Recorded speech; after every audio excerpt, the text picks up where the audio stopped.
Welcome. Welcome to Sapienza. Thank you for being here. My name is Sky Doney, and I'm the director of the George L. Mosse program in history at the University of Wisconsin in Madison and at the Hebrew University in Jerusalem. On behalf of the organizing committee, I want to welcome you to our seminar, 60 Years, Fascism Seminar Revisited. Thank you to our hosts, to Professors Tarquini and Aramini for facilitating our use of this space, and to Professor Wong, who is stuck in traffic, but on her way, who has generously allowed us to use the American Academy in Rome spaces this afternoon and tomorrow. And then thanks to our co-sponsors, Sapienza, the AAR, the Vidal Sassoon International Center for the Study of Antisemitism, and the Baeck Institute in New York. Why have this 4-day seminar in Rome? After all, the debates that inspired this event took place in Stanford 60 years ago. Here you can see one of the annotated pages from the Stanford seminar that has survived in Mosse's papers. It gives you a sense of how the candid discussion was refined in the transcript that you received. And then there's also, from the front page of the Stanford Daily, a story on the significance of the seminar from the 21st of January, 1964. Mosse's performance during the session on Jewish stereotypes so inspired his colleagues at Stanford that they voted to offer him a position. And I don't think Mosse ever learned of this possibility, however. In his diaries, Gordon Craig initially raved that Mosse was, quote, burning up the campus, but he and his colleagues became less enthusiastic about the arguments that would eventually undergird Mosse's The Crisis of German Ideology and the nationalization of the masses over the course of the sessions, not only because of their growing anxiety that Mosse's undergraduate popularity would lead to too many history majors, literally, and too much demand for classes, or as Craig wrote, quote, too much work for everybody, but because they were especially unconvinced by the sessions on Adolf Hitler and the problem of National Socialist morality.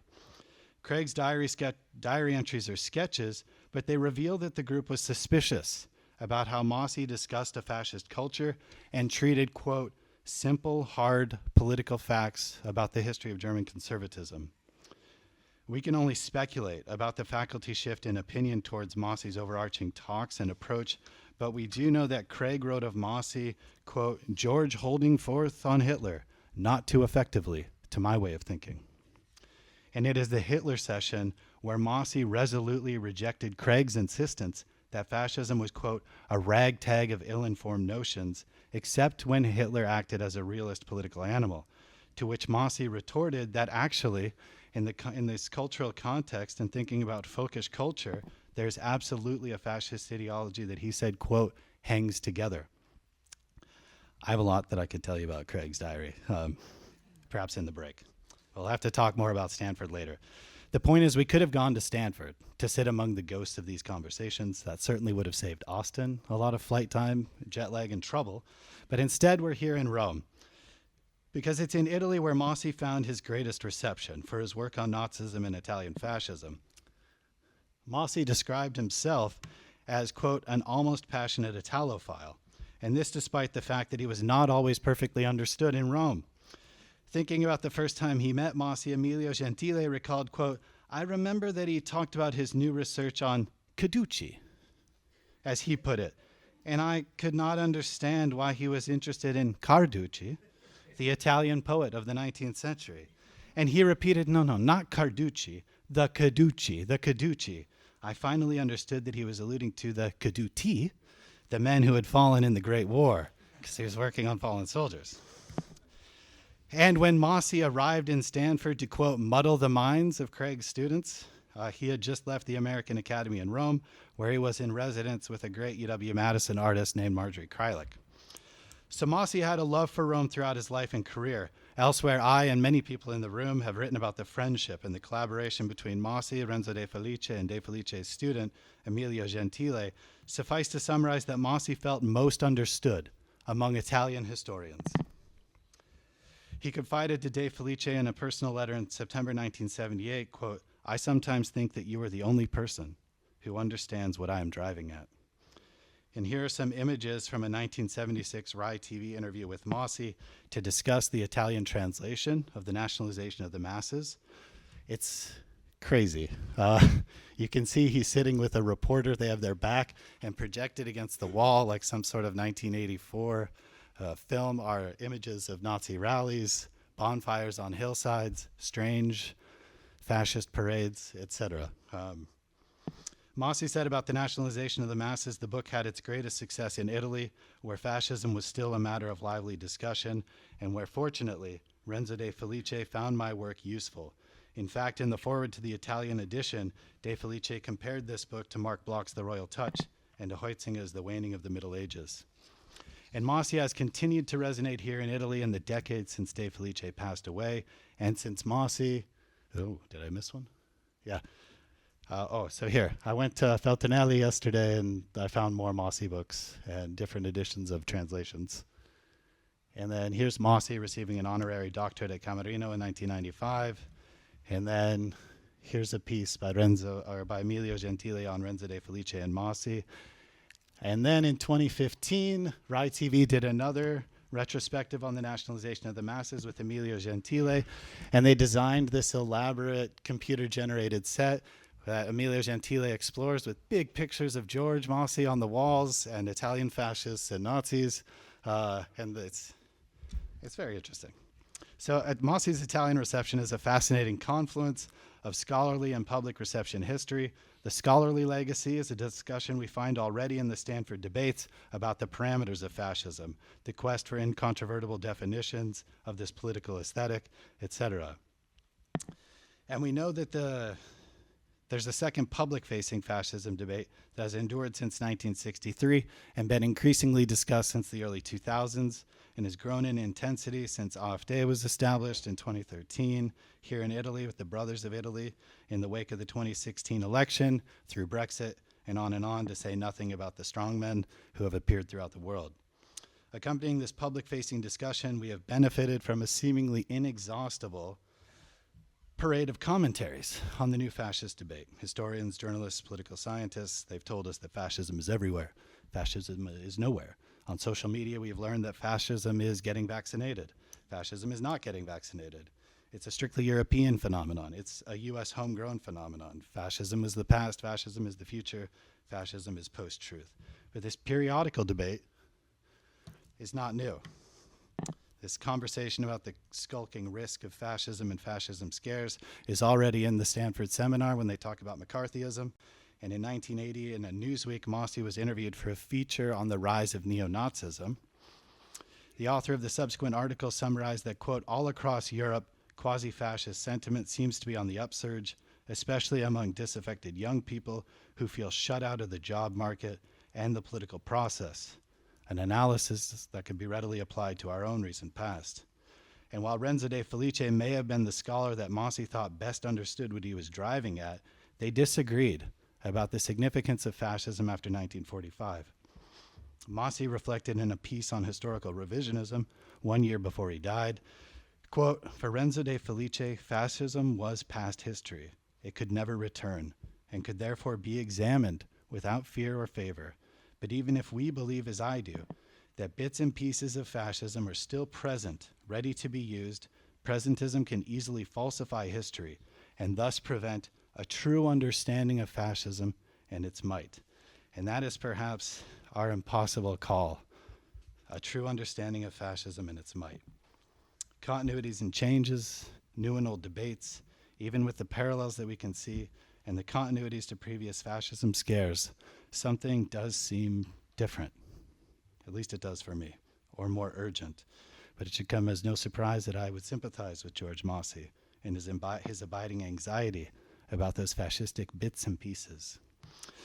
My purpose here, though, is to say thank you to you for being here, to the organizers, to these institutions for believing in our event, and luckily for me not to offer any definitive answers about any of the questions that you were posed.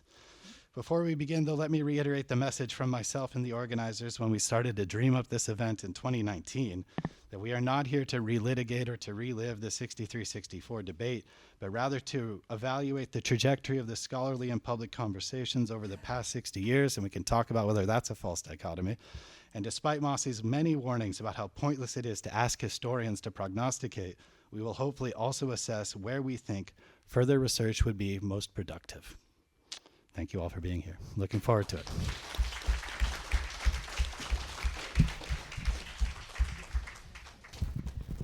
Good morning. Good morning, everyone. And thank you all for coming here. Welcome to Rome, to Sapienza, and to 1964 to 2024 Fascist Seminar Revisited. My name is Alessandra Tarquini. I'm professor of contemporary history here at Sapienza University of Rome. I will be very brief.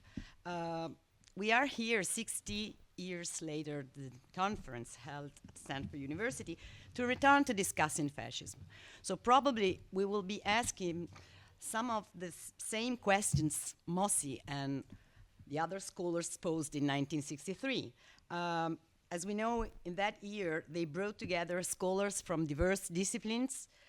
And today, as then, we are from different countries, languages, backgrounds, approaches with extraordinary guests. So I think, but I'm sure that our this diversity will enrich our days together, encouraging a fruitful, a productive discussion that will certainly express different perspectives, sensibilities, and interpretations. So I'd like to add one more thing. I'm very honored and pleased to welcome you.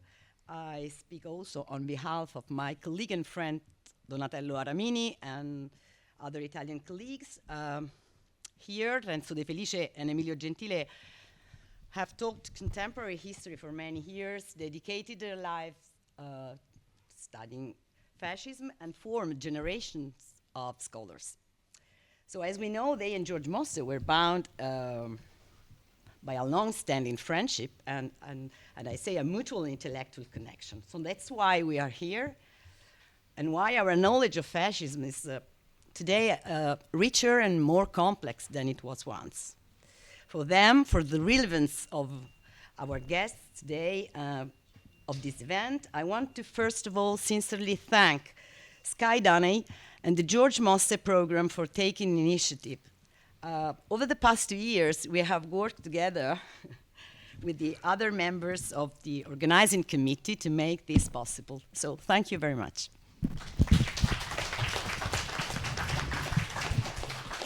Thank you all. I will take just one more minute. And for me, it's a true privilege to have contributed to the organization of this event and to have co-organized it in this faculty, above all in the year of its centenary. And what has been said, the study of fascism has had a long and strong tradition closely associated with the names of Renzo De Felice and Emilio Gentile. A tradition, moreover, that is doubly linked to George Mosse. As has been said, De Felice and Gentile were close friends of Mosse, and they were decisive in making him known in Italy. Another thing, Mosse tried several times with Stanley Payne to create a visiting professor position in medicine for De Felice, and De Felice invited several times Mosse several times in this university and to this faculty to give lectures for graduate students as for young researchers. And here, moreover, we have with us one of those young researchers, then maybe who can tell us more about Mosse's lectures in Sapienza. So many have preceded me, and I don't want to slow down the works, which are going to be very rich. And I just will say how grateful I am to the Mosse program and to the departments of political sciences and of social and economic sciences, and to the American Academy in Rome, to the Vidal Sassoon Center for the Study of Antisemitism, and the Baeck Institute in New York City for making this seminar possible. So, welcome to all of you in Sapienza, and good work for the next days. Thank you.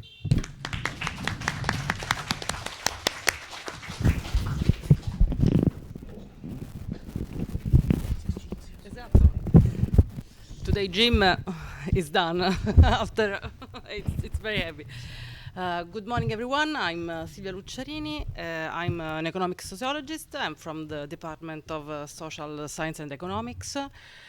I had a very small role for Sapienza in the organization of this event, and so my welcome speech will be also very tiny and short, but genuine, really.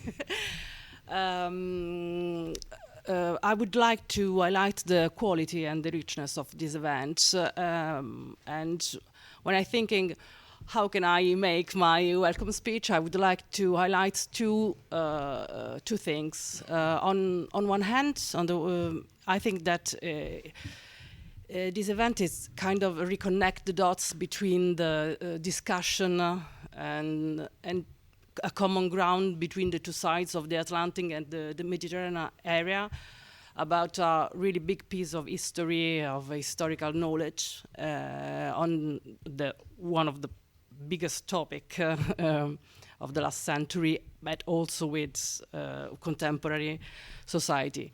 On the other hand, I think that probably it's very important also for epistemic discussion between a scientific community that probably in the last decades develop different tools and perspective and instruments of historical research. And also I think because there's a hybridation between disciplines. For example, I'm an economic sociologist. As I said, I also have a BA in planning, and I'm very into narratives and institutional discourse analysis. And for example, maybe after hear the previous speech, I think it's very important to understand spaces and in which way culture and symbol are reinterpreted in the current days. For example, one of the iconic symbol of the fascist era in Rome is the Colosseo Quadrato. That is a big monument in the Eur, a neighborhood built in the really under the fascist idealism in the architectural spaces and features. And for example, it was used as a symbol of the gay pride, of the last gay pride in Rome. And I think that kind of reinterpretation and selection of ideal and norms and values and beliefs in the cultural idea of fascism and its reinterpretation could be a very interesting way to confront and develop between social scientists in general. Of course, I would like to warmly thank you all the really facilitators, organizers, and of course you speakers. Welcome in Rome. And thank you all for this kind of event. And have a really nice and fruitful days here. Thank you. Good morning. I'm Frank Mecklenburg from the Baeck Institute. I'm the archivist and director of research there. And I just want to thank the organizers for including us. And the Baeck Institute is holding the papers of George Mosse. They are all available online. And I just want to sort of bring in the aspect of why are these papers at the Baeck Institute. As Walter Lacour remarked in his introduction to George Mosse's memoirs, why did he prefer in later years the study of fascism to pursuing his studies in the history of the Reformation in England. The field of fascism was not yet systematically studied in the late 1950s and early 60s. There was no doubt also a psychological reason. I'm quoting Walter Laqueur. George had lived, after all, through the period of Nazism and Italian fascism. This was not, as far as he was concerned, an abstract subject, but one which had an enormous impact on his own life. George presumably thought that he had an instinctive understanding of the spirit of the epoch simply because he had been exposed to it. End of quote. What George Mosse had also been exposed to was the German Jewish world of the pre-Hitler era. And in particular, he was born into one of the richest Jewish families that is not just Jewish, but liberal, bourgeois, Berlin upper class. Especially his grandfather, Rudolf Mosse, lived during a period when he had come from the outer provinces of Prussia and within one generation rose to unimaginable wealth. Sticking together here. To unimaginable wealth and influence. And all that disappeared overnight by forces that were ready to kill everybody regarded as the enemy. That shock provided the impulse to dig into that history in ways that seemed unprecedented among his fellow historians. And it seems to have provided him also with the determination to address issues that others did not dare to go to. In his memoirs, he quotes the conservative German historian and also refugee, by the way, Hans Rothfels, warning in a conversation in 1962 after he had published The Culture of Western Europe a year earlier, that when he was about to publish an article about the occult origins of the Nazi movement, Rothfels said, "Lassen Sie die Hände davon. Stay away from that stuff." And subsequently, the German translation of George's books only started in Germany in the 1970s. But he also addressed the issue of Bildung und Kultur when in his German Jews Beyond Judaism from 1985, he dissected the German self-image of the Kulturnation and detected that the very dissolution of the Kulturnation before World War I, when nationalism and patriotism replaced culture on Bildung. The German translation of that book appeared after 1990, and the German language papers, Mosse's argument was in the German language papers. George Mosse's argument was dismissed as a simplification. But George was writing about the German Jews without the nostalgia of the post-Holocaust Germans, the tired old trope, either the German Jews were not Jewish enough or they were too Jewish and therefore not German enough. George Mosse kept the reactions to his work, which can be found in the collection of his papers in the LBI archives. Actually, I saw that in the issue of the Stanford papers, there are some of the correspondence is actually reprinted. And so the crisis of German ideology was written at a time when he was still working on his 16th century work. It was published in 1964 in New York, in 1966 by Weidenfeld in London, and in 1968 in Italy. The first German edition appeared in 1979 under a different title, Ein Volk, ein Reich, ein Führer, die völkischen Ursprünge, and so on, which uses a Nazi phrase in the title. And in 1991, a reprint appeared yet under a different title, Die völkische Revolution, über die geistigen Wurzeln des Nationalsozialismus. So there is that peculiar distortion, and that has not left the German discourse as of yet. I also want to mention the connection of the cousins, George Mosse and Werner Mosse, who both in the beginning of their careers and in the beginning of the Baeck Institute already thought about the topic to come. The Baeck Institute was founded in 1955. George published in yearbook number 2, that is 1957, an article, The Image of the Jew in German Popular Culture, and Werner in yearbook number 4, the sort of monumental article, Rudolf Mosse and the House of Mosse, 1867 to 1920, and George wrote, what was the journey that has made the Jews the storm center of modern events?